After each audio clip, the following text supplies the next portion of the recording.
আগে আমরা হানাফি ছিলাম, এখন আহলে হাদিস হওয়ার কারণে জনক বক্তা জারোর সন্তান বলে গালি দেয়। এটা কোরআন হাদিসের কোথায় আছে জানিয়ে বোধিত করবেন। এটা কোথায় নাই, উনি বলেছেন থুতু দিলে যা হয় তাই হয়।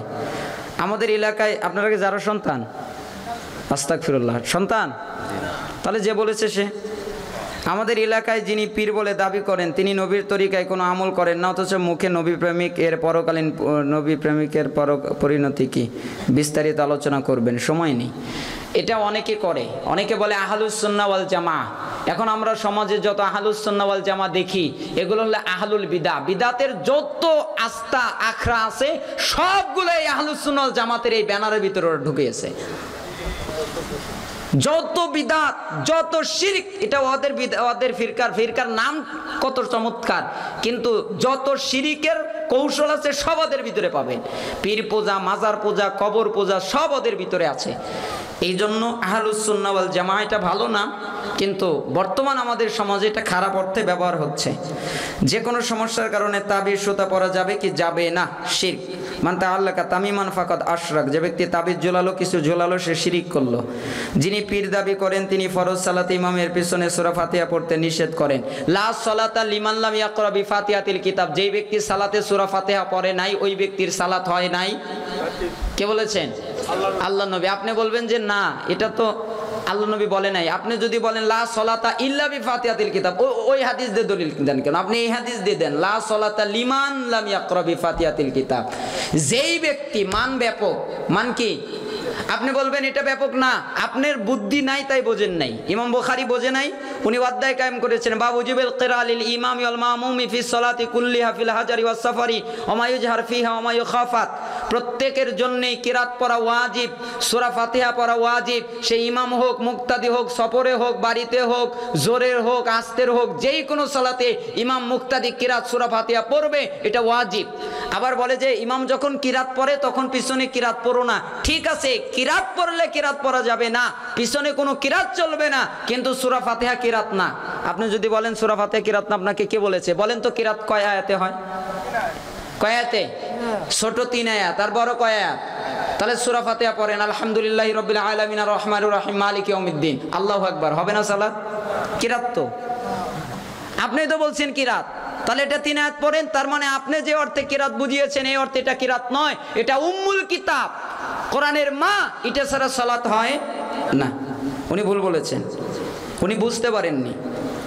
আর বুঝলেও ওই সময় ওই যে নিয়ে আসে, কয় যে মক্কা মদিনায় 20 রাকাত তারাবি পড়ে, ওরা চোখে সব দেখে, কিন্তু 12 তাকবীর ঈদের সালাতের সময় বিড়ালে প্রস্রাব করে নাই, আর কিছুতে করে। আর রফলি দান করার সময় ওরা আর চোখে দেখে না। কি বলে? কয় যে মক্কা মদিনায় 20 রাকাত তারাবি পড়ে, আর ওরা 20 রাকাত পড়ে না, 8 রাকাত পড়ে। মক্কা মদিনায় 20 রাকাত পড়ে এটা দেখো, আর 12 তাকবীর ঈদের সালাত আদায় করে এটা চোখে দেখো না। না, এরকম অবস্থা হয়ে গেছে। সূরা আরাফের 31 নম্বর আয়াতে সর্বোত্তম পোশাক পরে সালাত আদায় করতে বলা হয়েছে, কিন্তু ভালো পোশাক থাকা সত্ত্বেও আমরা হাফ গেঞ্জি, হাফ শার্ট গায়ে দিয়ে নামাজ পড়ি, আমাদের ইবাদত কতটুকু গ্রহণযোগ্য? ইবাদত হয়ে যাবে, কিন্তু এটা তাকওয়া ভিত্তিক হবে না, তাকওয়ার অভাব আছে। কারণ সবচেয়ে দামি কে? আল্লাহ। আর এই জন্য আল্লাহর কাছে সবচেয়ে দামি পোশাক পরে যেতে হয়, নাহলে কোনো সালাফরা বলেছেন শিরিক হয়। যদি আপনি মানুষের সামনে ভালো পোশাকে যান আর আল্লাহর সামনে খারাপ পোশাকে যান, তাহলে মানুষকে সম্মান করলেন বেশি, আল্লাহকে করলেন কম, শিরিক হয়। এই জন্য ওই পাপ থেকে দূরে থাকবেন, আল্লাহ তাআলা হেফাজত করুক। আমি একজন নামাজি ব্যক্তি, কিন্তু আমি অপরাধের সাথে জড়িত ছিলাম, যেমন ধোঁকা দিয়ে মানুষের কাছ থেকে টাকা নেওয়া, জমি বিক্রি, টাকা নিয়ে দলিল করে না দেওয়া ইত্যাদি। আমার পিছনে কি মুসল্লিদের নামাজ হবে? কখনো না। আপনি ফেরত দিয়ে দেবেন। আপনি কি করবেন? ফেরত দিয়ে দেবেন। জি, আপনার মতো লোক থাকলে আপনার পিছনে সালাত হবে। আমি একজন ট্রাক ড্রাইভার, আমার মহাজন আমাকে চুক্তিভিত্তিক বেতন দেওয়ার সত্ত্বেও আমি যাতায়াতের আংশিক টাকা মহাজনকে না জানিয়ে ভক্ষণ করি, এটা কতটুকু জায়েজ? হারাম। আমরা মৃত ব্যক্তিকে কবরস্থ করার পর ফরজ সালাতের পর সম্মিলিত এটা হয়ে গেছে। আমাদের মুসলিম সমাজে প্রায় দেখা যায় মসজিদের সভাপতি, সেক্রেটারি রাখা হয়, যাদের ইসলাম সম্পর্কে কোনো শিক্ষা নেই, তারা নিজের মতো করে ফতোয়া দিয়ে মসজিদ চালায়। এরকম সভাপতি, সেক্রেটারি রাখা কি জায়েজ? ওইরকম মুসল্লিদের জন্য ওইরকম জায়েজ, কিন্তু তাকওয়াশীল মুসল্লিদের জন্য এরকম জায়েজ না। তাকওয়াশীল ব্যক্তি রাখবেন। হুজুর, এই এলাকায় বগুড়া থেকে এক মূর্খ ওয়াজ করতে আসে, সে বলে আমি আল্লাহর ওলি, এটা ওলির মাহফিল, এবং সে বলে আহলে হাদিস নামের যত দল আছে সবাই বাতিল ফেরকা এবং জাহান্নামী। উত্তর দিবেন। বগুড়া থেকে এক লোক আসে না, নেটে আমার একটা লেকচার আছে, সেই লেকচার হলো হানাফি মাযহাবের পোস্টমর্টেম, ওখানে এর উত্তরই আছে। আসসালামু আলাইকুম হুজুর, জয়পুরহাট বগুড়া জেলা খুঁজে খুঁজে একজন ওলি ও পীর পাওয়া গিয়েছে। তিনি বলেন আহলে হাদিসরা মিলাদ কিয়াম পীর মানে না, তাই তারা কাফের। উত্তর দিবেন। হুজুর, এ তো বিভক্তিমূলক কথা। হুজুর, পীর কামে না নাম। হুজুর, একই প্রশ্ন। হুজুর, জয় একই প্রশ্ন। হুজুর, বগুড়ার কি ব্যাপার, এত প্রশ্ন একই? হুজুর, আমার এলাকার একজন। হুজুর, ঢাকা রাজারবাগ। হুজুর, বগুড়ার লোকজন লোককে ভণ্ড। যাই হোক, উনি যে এই কথা বলেছেন, পীর বা আল্লাহর ওলি যে হবে সে বলতে পারবে না।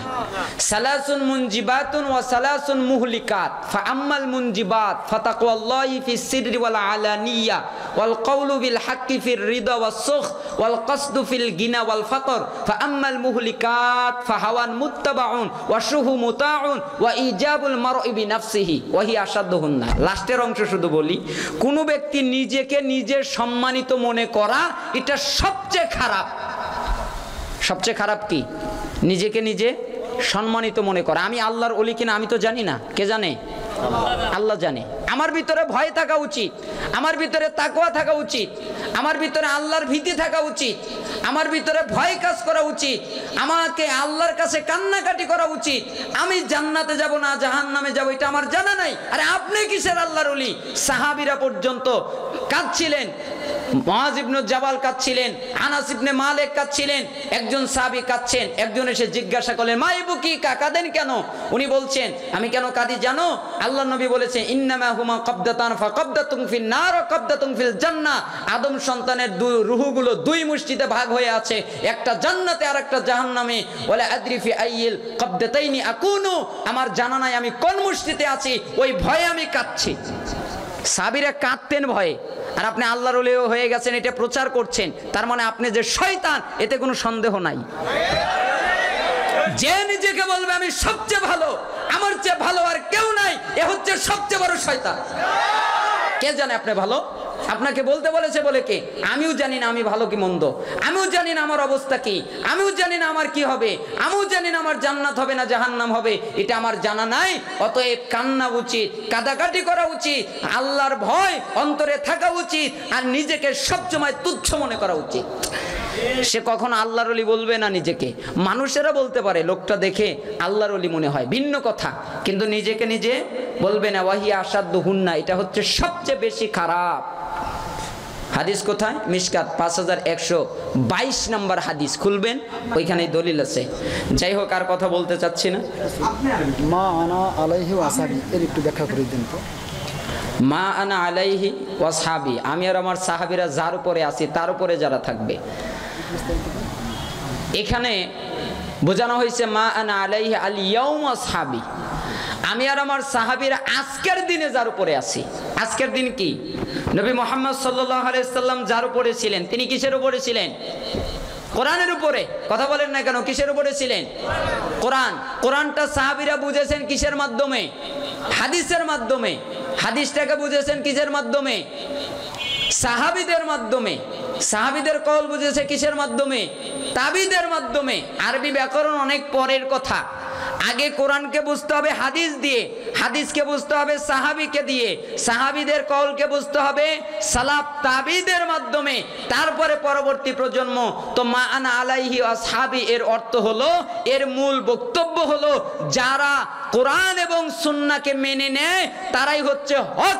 যারা কোনো উল্টা পাল্টা এদিক সেদিক যেহুতু মেহুতু তেহুতু এরকম কিছু করে না, প্রকাশ্য কোরআন সুন্নাহর অর্থের উপরে আমল করে, তারা হলো আহলুল হাদিস, আর ওরাই হচ্ছে রাসূলের ওই তরিকা।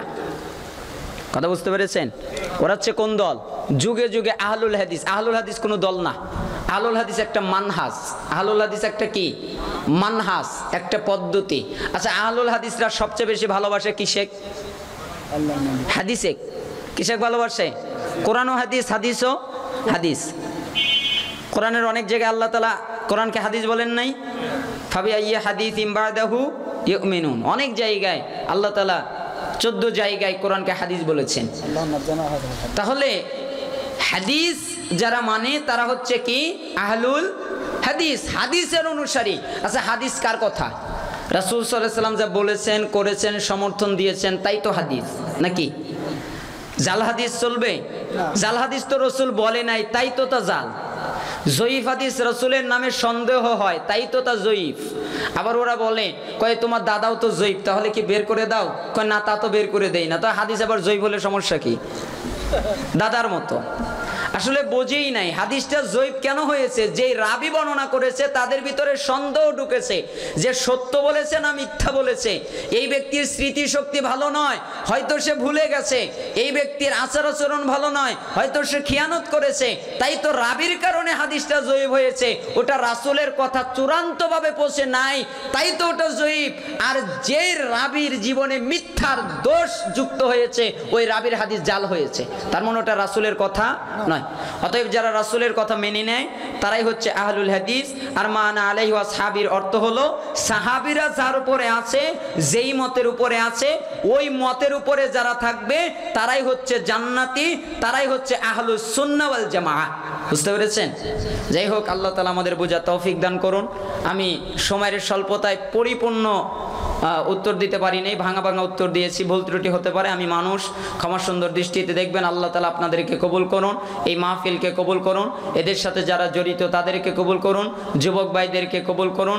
আমার আলোচনা পরিপূর্ণ করতে পারি নাই, 4 ভাগের 1 ভাগে শেষ হয়ে গেছে সময়, সেই জন্য ক্ষমা প্রার্থী।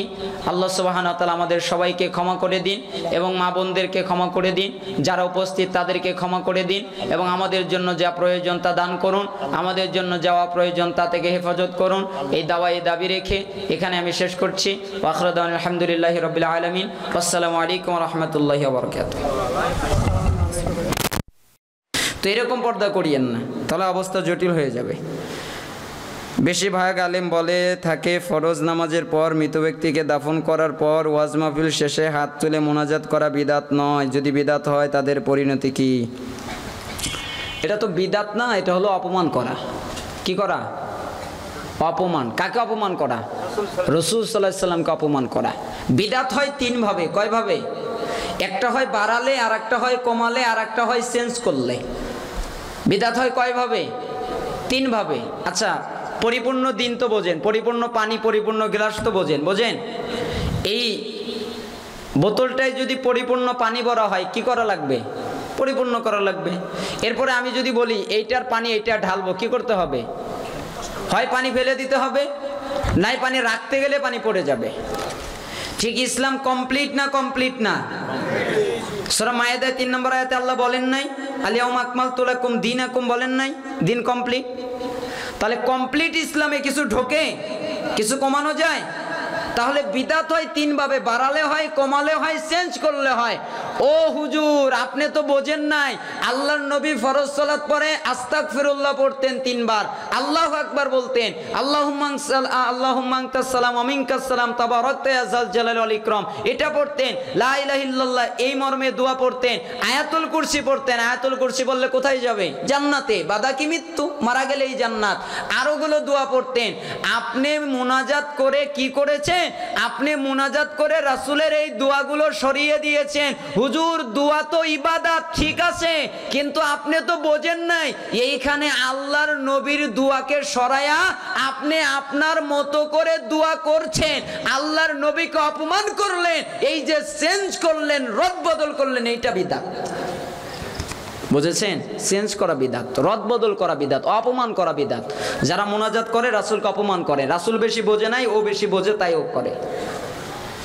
মহিলারা বাজারে অথবা আত্মীয়র বাসায় যাতায়াতের সময় পর্দা করে, কিন্তু গ্রামের রাস্তায় পর্দা করে না। নিয়ম কার হুকুম? ইবলিশের হুকুম আর কার হুকুম?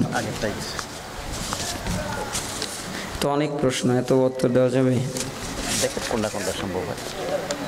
যারা ইসলাম কি মনে করে মিলাদ ও কিয়াম ওরস ইত্যাদি বিদাতে আমল করে থাকে, তারা কি 72 ফিরকার মধ্যে? 72 ফিরকা মানে ওই একটা বাদ দিয়ে নিছেন, জান্নাতের ফিরকা আর জাহান্নামের ফিরকা 72 ফিরকার মধ্যে, নিঃসন্দেহে, কোনো সন্দেহ নাই, আমার ভিতরে নেই। এখন আপনাদের ভিতরে থাকতে পারে, আমার ভিতরে এরা 72 ফিরকার এক ফিরকাই। আর আপনি যদি বলেন কোথায় তালবিসি ইবলিস পড়বে, ইবনুল জাউজির লেখা বই দেখবেন, ওইখানে 72 ফিরকার নাম লিখেছে, তার ভিতরে এদের নাম আছে। পীরের পায়ে সেজদা করা, চুমু খাওয়া, মাজারে গরু ছাগল টাকা পয়সা দান করা ইত্যাদি কাজগুলো পালন করা শরীয়তে কি হারাম? ইন্না সলাতি ওয়া নুসুকি ওয়া মাহইয়ায়া ওয়া মামাতি লিল্লাহি রাব্বিল আলামিন। নিশ্চয় আমার সলাত, আমার কুরবানি, আমার জীবন, আমার মরণ সব কার জন্যে? আল্লাহর জন্য। এটা শিরক হবে, ইসলাম থেকে সঙ্গে সঙ্গে বের হয়ে যাবে। কেউ যদি সেজদা করে, মাজারে গরু ছাগল টাকা পয়সা এগুলো দান করে আর বিশ্বাস করে এবং তাদের নামে করে, তাদের নামে কুরবানি করে, তাহলে তার ঈমান ভেঙে যাবে, তাকে নতুন করে ইসলাম গ্রহণ করতে হবে। নামাজে শাড়ির মধ্যে ফাঁক রাখলে শয়তান ওই ফাঁকের মধ্যে ঢুকে। জি, আমি একজন হাজি মানুষ, কিন্তু ওসর জাকাত আদায় করি না, এর পরকালীন পরিণতি কি? অনেক ভয়াবহ। ফরজ সালাত, এ হাদিস কোরআন বেশি জানা ব্যক্তি থাকা সত্ত্বেও অজানা লোক দ্বারা সালাত পড়ানো হয়, এটা কতটুকু শরীয়ত সম্মত? বিশদ আলোচনা তো অনেক সময় যখন যোগ্য কোনো ব্যক্তি থাকবে তখন যোগ্য ব্যক্তি দিয়ে সালাত আদায় করাবেন, অযোগ্য ব্যক্তি দিয়ে সালাত আদায় করার শরীয়ত সম্মত না। যখন যোগ্য ব্যক্তি পাওয়া যাবে না তখন ভিন্ন কথা। ইমামতি করা সবচাইতে যোগ্য ব্যক্তিকে, যিনি কোরআন ভালো পড়তে পারেন, যিনি বয়সেও বড়, যিনি সালাতের মাসলা মাসাইল ভালোভাবে জানেন, সে ব্যক্তি স্বাভাবিকভাবে হকদার। আর যিনি যত বেশি জ্ঞানী হবেন তিনি তত বেশি হকদার। ইমামের পেছনে কোনো কোনো মুক্তাদি প্রথম সারিতে দাঁড়াতে পারবে। কোন কোন মুক্তাদি? সবাই দাঁড়াতে পারবে।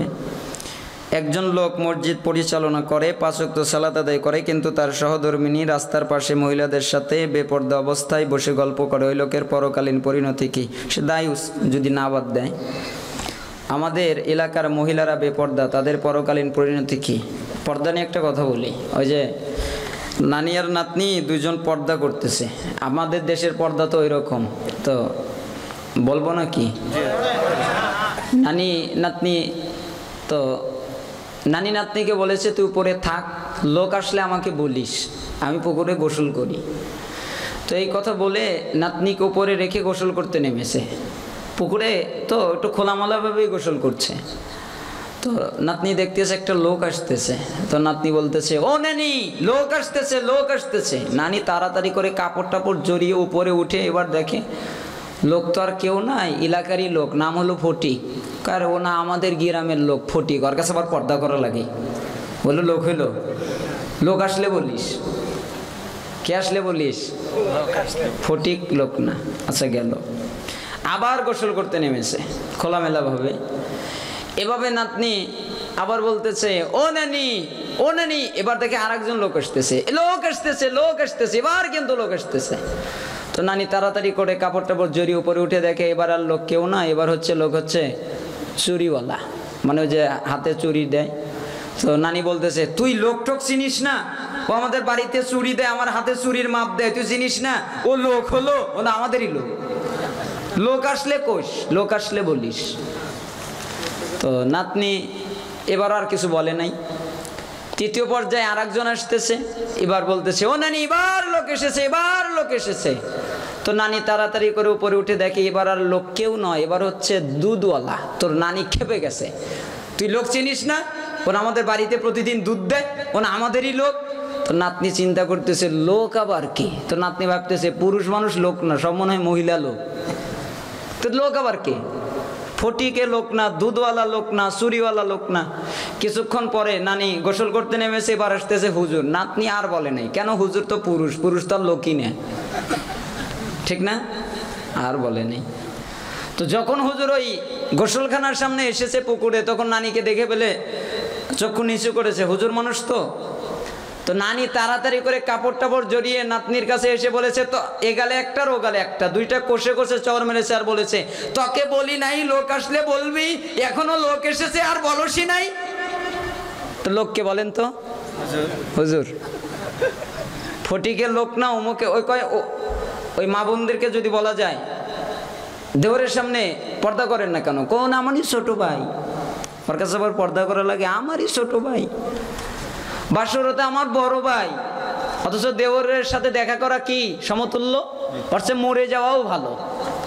কয় ও তো আমার ছোট ভাই, কয় ও না আমাদের এলাকার লোক, ও না আমার চাস্তো ভাই, ও না আমার ভুবতো ভাই, ও না আমার তালতো ভাই, এরা লোক না, লোককে হুজুর, যখন হুজুর আসে তখন ঘোমটা দেয়, হুজুর গেলে আবার ঘোমটা খুলে দেয়, ঠিক না? ঠিক। আবার কোন জায়গায় আছে আজানি পর্দা, আপনাদের এলাকায় আছে মা বোনেরা আজান দিলে পর্দা করে, আজান শেষ আবার মাথার কাপড় নামিয়ে দেয়। বের হয়ে আসলেন, এরপরে তিনি বললেন ইস্তাহিউ মিনাল্লাহি হাক্কাল হায়া, হে সাহাবীরা আল্লাহকে লজ্জা করার মতো লজ্জা করো। কালু ইন্না নাস্তাহি মিনাল্লাহি ইয়া নবী আল্লাহ, সাহাবীরা বলল হে আল্লাহর নবী আমরা আল্লাহকে লজ্জা করছি, সকল প্রশংসা আল্লাহ তাআলার জন্য। আল্লাহর নবী বললেন কালা লাইসা যালিক ওয়ালাকিন্না মান ইস্তাহিয়া মিনাল্লাহি হাক্কাল হায়া, হে সাহাবীরা তোমরা যেটাকে লজ্জা মনে করেছো ওইটার নাম লজ্জা নয়, তোমরা যেটাকে লজ্জা জেনেছো ওইটার নাম লজ্জা নয়, তোমরা যেটাকে লজ্জা বুঝেছো ওইটার নাম লজ্জা নয়। তাহলে লজ্জা কি? লজ্জা কি জানো? ফালিয়াহফাযির রা'সা ওয়া মা ওয়া, লজ্জা হলো মাথা আর মাথার সাথে যা আছে এগুলোকে হেফাজত করা, এর নাম হলো লজ্জা। লজ্জার নাম কি? মাথার মাথার সাথে যা আছে এগুলোকে কি করা। আচ্ছা মাথার সাথে গুণী কি আছে? চক্ষু আছে। মাথার সাথে কি আছে? তার মানে দুইটা চক্ষুকে হেফাজত করা, বেগানা নারীর দিকে তাকানো যাবে না। মাথার সাথে কি আছে?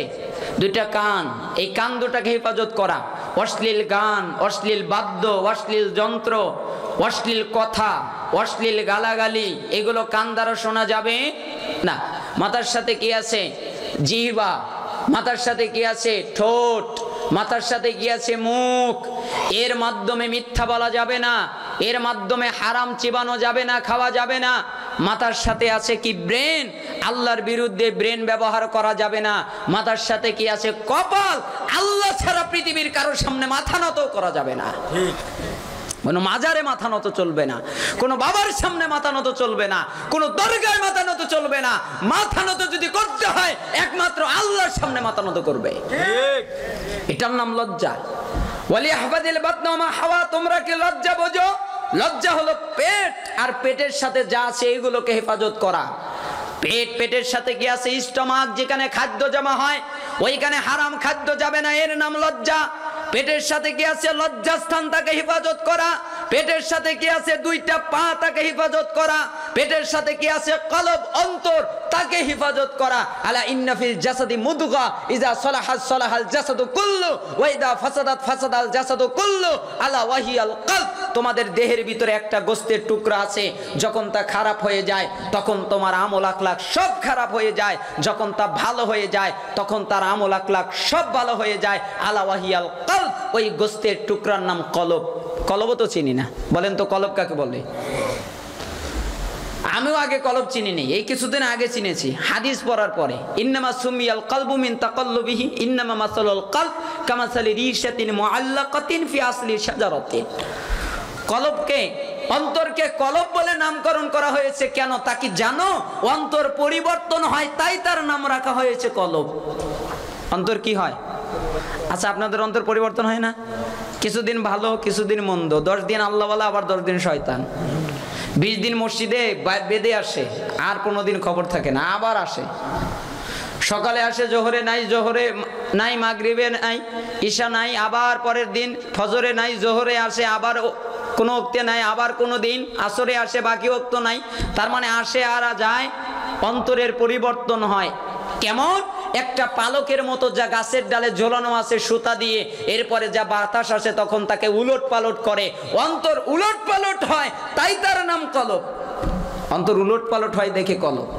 তার মানে এই কলবটাকে ঠিক করো, এর নাম লজ্জা। লজ্জা কি জানো?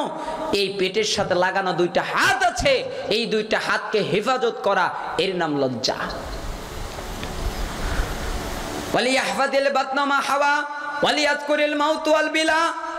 এবং লজ্জা কি জানো? মরার পরের চিন্তা করা, মরার পরে তোমার হাড়গুলো পচে গলে যাবে এই কথা স্মরণ করা। তুমি আজকে ভাবো আজকে তোমার মৃত্যু হয়ে গেল, এরপরে তোমাকে আস্তে আস্তে গোসল করানো হলো, কাপড় দিয়ে ঢেকে দেওয়া হলো, এরপরে তোমাকে তোমার আত্মীয় স্বজন কবরস্থানের দিকে নিয়ে গেল, তারপরে তোমাকে কবরস্থানে দাফন করা হলো, কেউ তোমার সাথে থাকলো না, সবাই তোমাকে ছেড়ে চলে আসলো, তোমার শরীর আস্তে আস্তে ফুলে উঠলো, তারপরে ফেটে গেল, তারপরে পচন ধরলো, তারপরে সাদা ধরনের পোকা হওয়া শুরু করে দিল, তোমার মাংসগুলো শেষ হয়ে গেল, তোমার হাড়গুলো আস্তে আস্তে পচে যাওয়া শুরু করে দিল, তোমার সব নিঃশেষ হয়ে গেল, তুমি যে মরে যাবে, মরার পরে যে তোমার হাড় পচে যাবে, তোমার শরীর গলে যাবে, ওই কথা স্মরণ করো, ওই কথা মনে করো, এটার নাম লজ্জা। ওমান আরাদাল আখিরাতা তারাকা জিনাতাদ দুনিয়া ফামান ফাআলা যালিক ফাকাদ ইস্তাহইয়া মিনাল্লাহি হাক্কাল হায়া। আর যেই ব্যক্তি দুনিয়ার চাকচিক্য ছেড়ে দেয়, দুনিয়ার জৌলুস ছেড়ে দেয়, ফামান ফাআলা যালিক ফাকাদ ইস্তাহইয়া মিনাল্লাহি হাক্কাল হায়া, ওই ব্যক্তি আল্লাহর সাথে লজ্জার হক আদায় করলো। সুবহানাল্লাহ বলেন না? দেখেছেন কত চমৎকার কথা। লজ্জা কি জানো? মাথা, মাথার সাথে যা আছে হেফাজত করা, পেট, পেটের সাথে যা আছে তা হেফাজত করা, মরার পরের চিন্তা করা, দুনিয়ার চাকচিক্য ছেড়ে দেওয়া, এটার নাম হায়া, এটার নাম লজ্জা। তার মানে এক কথায় গোটা দেহ, গোটা দেহের বাহিরে ভিতরে যা আছে এগুলোকে হেফাজত করা, মরার পরের চিন্তা করা, আর দুনিয়ার জৌলুস ছেড়ে দেওয়া, এইটার নাম লজ্জা। বুঝতে পেরেছেন? হায়া এই হাদিসটা তিরমিজি 2458-তে এসেছে, ইবনে আবি শাইবা 34,320-এ এসেছে, আহমদের 3,671-এ এসেছে, মুস্তাদরাক লিল হাকিম 7,919-এ এসেছে, কোন বর্ণনায় 15 এসেছে, সৈয়াদ তারিগিব তারহিব 1,717-তে এসেছে, সৈয়াল জামিয়া সগীরের 935-এ এসেছে, মিশকাতেও আছে 1,608 নম্বরে হাদিসটা এসেছে। তার মানে এই বাক্য দিয়ে রাসূলুল্লাহ সাল্লাল্লাহু আলাইহি সাল্লাম হায়া শব্দের ব্যাখ্যা করলেন। আপনারা নেটে আমার একটা লেকচার আছে, হাদিস বোঝার মূলনীতি, আপনারা শুনে নিবেন, আরো বিস্তারিত জানতে পারবেন। আল্লাহ তাআলা আপনাদের জন্য সহজ করে দিন। তাহলে ওই বাক্যে চলে যাই, ইত্তাকিল মাহারিমা তাকুন আবাদান নাস। এক, তুমি হারাম ত্যাগ করবে, বিনিময়ে তুমি আল্লাহর ওলি হয়ে যাবে। দুই, অর্ধ বিমা কসমাল্লাহু লাকা তাকুন আগনান নাস। তোমার তাকদিরে যা আছে তুমি তার উপরে সন্তুষ্ট থাকবে, খুশি থাকবে, তোমার তাকদিরে যা দেবে তা নিয়েই খুশি থাকবে, বিনিময়ে তুমি ধনী হয়ে যাবে, বিনিময়ে তুমি বড়লোক হয়ে যাবে। শোনেন, 500 কোটি টাকা যার আছে তার যদি আরো 500 কোটি টাকা লাগে, তাকে ধনী বলে না, ভিক্ষুকই বলে। কথা মনে বুঝতে পারেননি? 500 কোটি টাকা আছে, আরো লাগবে কত? 500 কোটি। ওর অভাবই এরকম, তাহলে তাকে কি বলে না? ধনী বলে না। ধনী কাকে বলে? যারা লাগে না। ধনী কাকে বলে? যারা লাগে না। এনাফ। একটা কৃষক 1000 টাকা ইনকাম করেছে, একটা ভ্যান চালক রিক্সাওয়ালা 500 টাকা ইনকাম করেছে, ওই টাকাই খুশি, ওই টাকাই সে সুখী, ওই টাকাই সে খুশি হয়ে গেছে। বাড়িতে এসে পরিবার আহাল বাইত যারা আছে তাদেরকে নিয়ে আনন্দে খাচ্ছে, তার কোনো অভাব নাই, তার কোনো চিন্তা নাই। এই হচ্ছে বড় লোক। কেন? তোমার তাকদিরে যা আছে, তুমি যা কামাই করেছো তার উপরে সন্তুষ্ট থাকো, আল্লাহ তোমাকে ধনী বানিয়ে দিবেন। হাদিসে তো আছেই, তাফাররাক লি ইবাদাতি আমলা সাদরাকা গিনান ওয়া সুদ্দা ফাকরাক। হে আমার বান্দা, তোমরা আমার ইবাদতের মগ্ন হও, তাহলে আমি তোমাদের অন্তরকে ধনী বানিয়ে দিব আর তোমাদের দরিদ্রতা দূর করে দেব। ওয়া ইল্লাম তাফআল মালাতু সাদরাকা শুগলান ওয়ালা মাসুদ্দা ফাকরাক। আর এমনটা যদি না করো, আমার ইবাদত যদি না করো, তাহলে আমি তোমাদের অন্তরকে পেরেশানি দিয়ে যুক্ত করে দেব আর তোমাদের দরিদ্রতা কখনো আমি আল্লাহ দূরই করব না। তার মানে দরিদ্রতা কিসের মাধ্যমে দূর হয়? ইবাদতের মাধ্যমে। ইবনে মাজাহ খুলে দেখে নেবেন, 4107 নম্বর হাদিস, আরো অনেক অংশ আছে। তো যাই হোক, রাসূলুল্লাহ সাল্লাল্লাহু আলাইহি সাল্লাম দ্বিতীয় বাক্যে বললেন তোমার তাকদিরে খুশি থাকবে। ওয়াহসিন ইলা জারিকা তাকুন মুমিনা। তুমি কি প্রকৃত মুমিন হতে চাও? আচ্ছা, আমরা কি মুমিন হতে চাই না? তুমি কি প্রকৃত মুমিন হতে চাও? তাহলে তোমার পাড়া প্রতিবেশী যারা তাদের সাথে ভালো আচরণ করো, তুমি প্রকৃত মুমিন হয়ে যাবে। পাড়া প্রতিবেশীর সাথে ভালো আচরণ করলে প্রকৃত মুমিন হয়ে যাবে। ওয়াহিব্বালিন নাস মা তুহিব্বু লিনাফসিকা তাকুন মুসলিমা। তুমি কি প্রকৃত মুসলিম হতে চাও? তাহলে নিজের জন্য যা পছন্দ করো অপরের জন্য তাই পছন্দ করবে। নিজের জন্য যা ভালোবাসো অপরের জন্য তাই ভালোবাসবে। তুমি প্রকৃত মুসলিম হয়ে যাবে। ওয়ালা তুকসিরিদ দহিক ফাইন্না কাসরাতাদ দহিক তুমিতুল কলব। খবরদার অতিরিক্ত হাসবা না, বেশি হাসবা না। বেশি হাসলে, অতিরিক্ত হাসলে অন্তর মরে যায়, হৃদয় মরে যায়, কলব মরে যায়। খবরদার ওই বক্তার আলোচনা শুনবেন না, ওই বক্তার বক্তব্য শুনবেন না। যে মানুষকে হাসায় ও তো মানুষকে ক্ষতির দিকে নিয়ে যেতে যেতে মানুষের কলবগুলো ধ্বংস করে দিচ্ছে।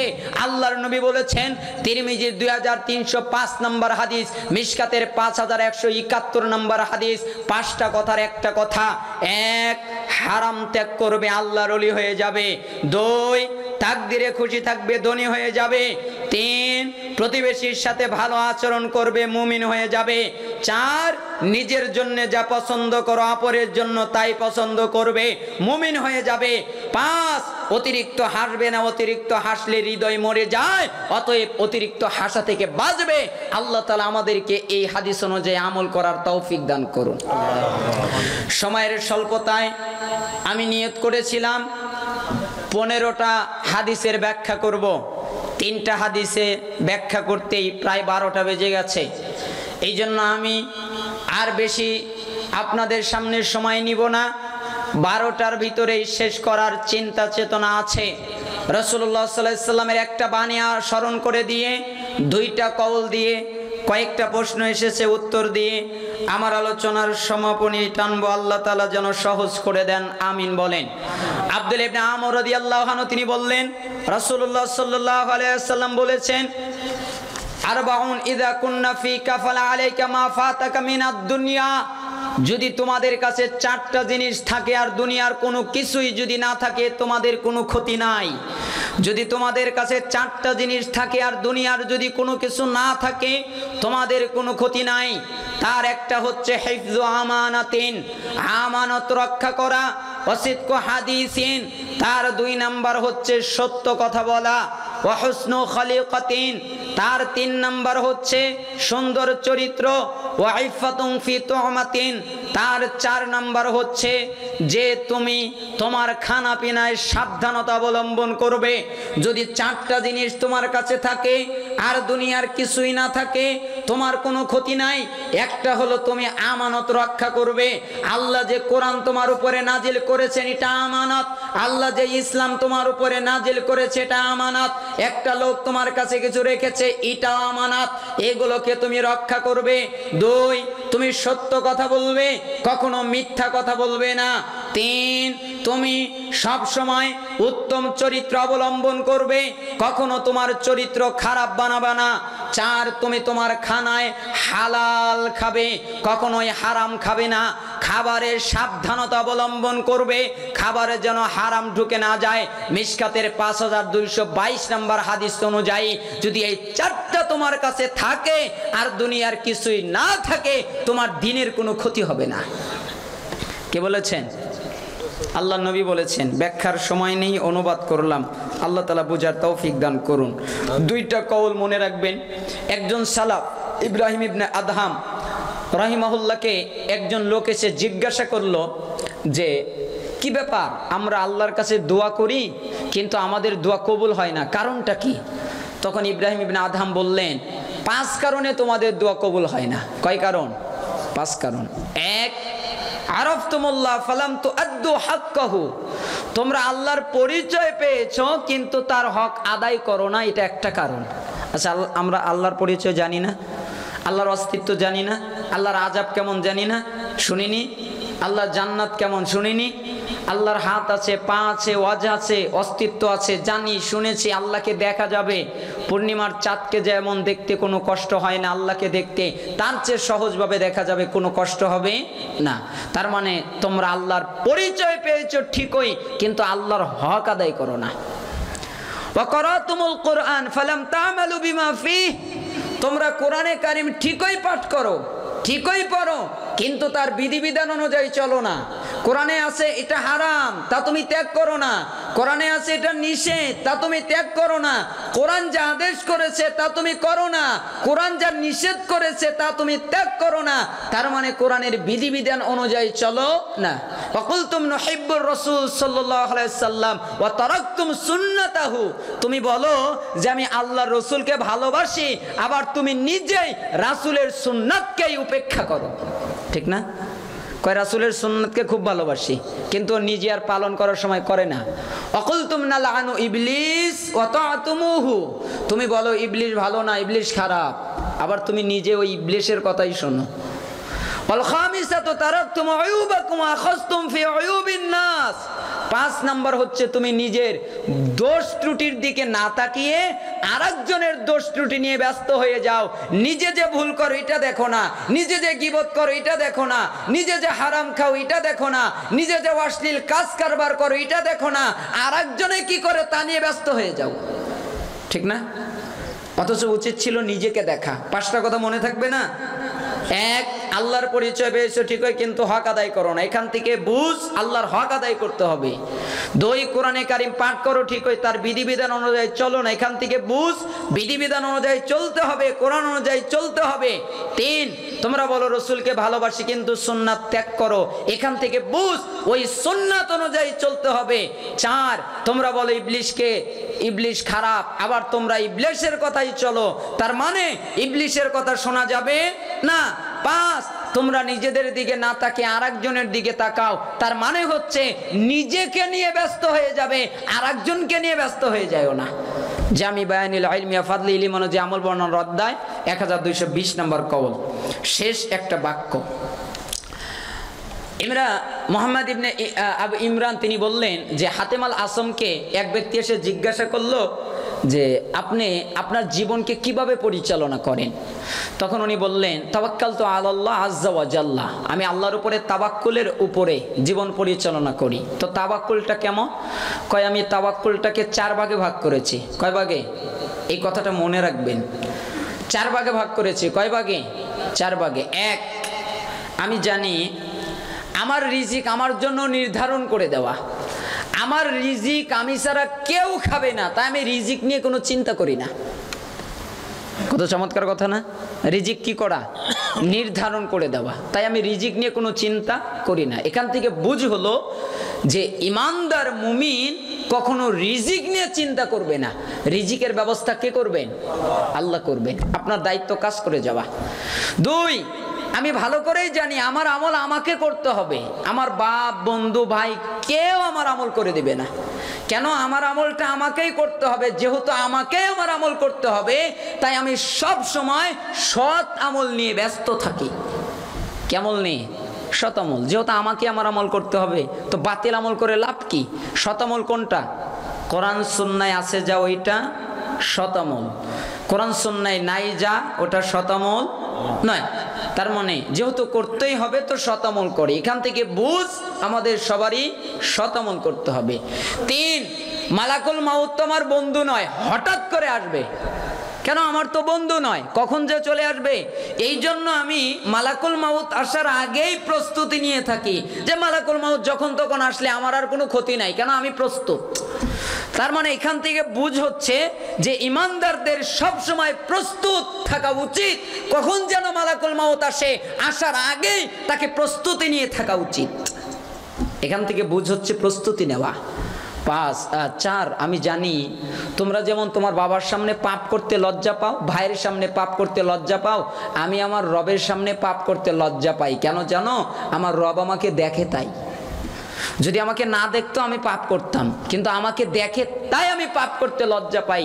এখান থেকে আরেকটা বুঝ, যেহেতু আল্লাহ দেখে অতএব আল্লাহকে লজ্জা করা, গোপনে প্রকাশ্যে সর্ব অবস্থায় পাপ ত্যাগ করা। মনে থাকবে তো? 1, রিজিক নিয়ে কোনো চিন্তা করব না। 2, যেহেতু আমল করতে হবে সৎ আমলটাই করব। 3, যেহেতু মালাকুল মাউত হঠাৎ করে আসবে প্রস্তুতি নিয়ে থাকব। 4, যেহেতু আল্লাহ আমাকে দেখেন অতএব পাপ কাজ করব না। আল্লাহ সুবহানাহু ওয়া তাআলা আমাদেরকে রক্ষা করুন, পাপ থেকে হেফাজত করুন। যাই হোক, 12টা 1 বেজে গেছে, তো শেষ করে দিলাম বক্তব্য। আমরা 1টা পর্যন্ত।